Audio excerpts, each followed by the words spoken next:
This is TWiT. Hi. Hi, how you doing?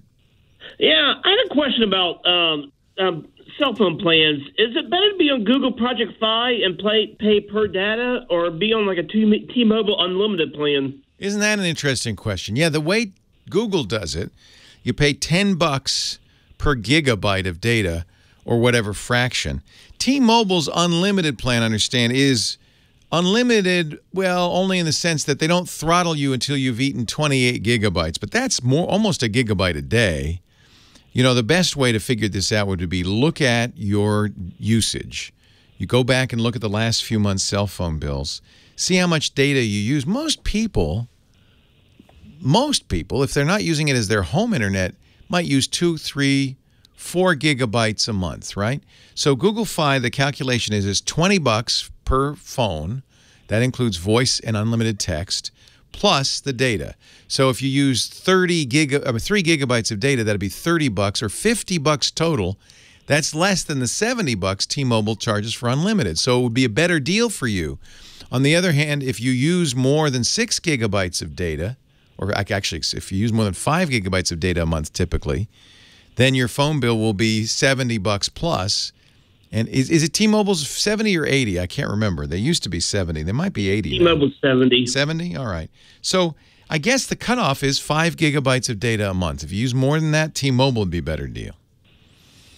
So you just got to go back and look at your bills because everybody's different. On my Google Fi, I think is a better deal. I save money. My typical bill is $30 or $40 every month. Yeah, I don't use a whole lot of data. I use less than 1 gig, and my last phone bill was only $28. There you go. So Google Fi would be $20 plus whatever you use, and they charge fractions, right? So if you used half a gig, it'd only be $5.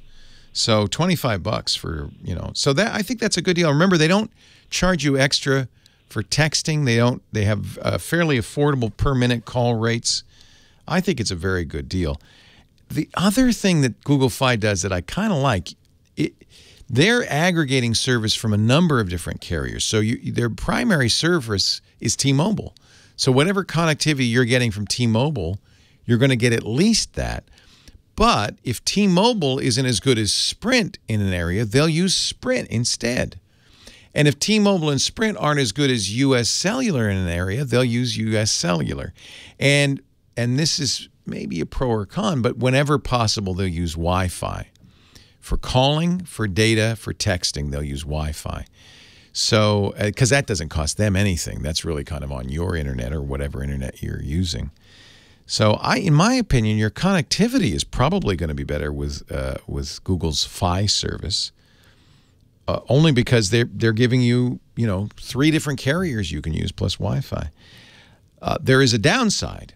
Google's Fi, which you can find at fi.google.com, requires that you use a Google phone, one of last year's Nexus phones or one of this year's Pixel phones. It doesn't work on anybody else's phones. And I'm waiting to see. I haven't heard anybody say, oh, yeah, we'll work with Fi too. But here's a kind of a little trick. If you have an unlocked phone, a carrier unlocked phone, you can usually put a Google Fi SIM in there, but it won't do the frequency hopping. It'll stick with usually T-Mobile in my experience. So I can take my T-Mobile, AT&T, or maybe Verizon iPhone. If it's unlocked, if I can use somebody else's SIM in there, pop the Fi SIM, and it'll still work. But it just won't have all the features of Fi. I mean, it won't be able to roam to Sprint or U.S. Cellular. So it is, it's more flexible than one might think.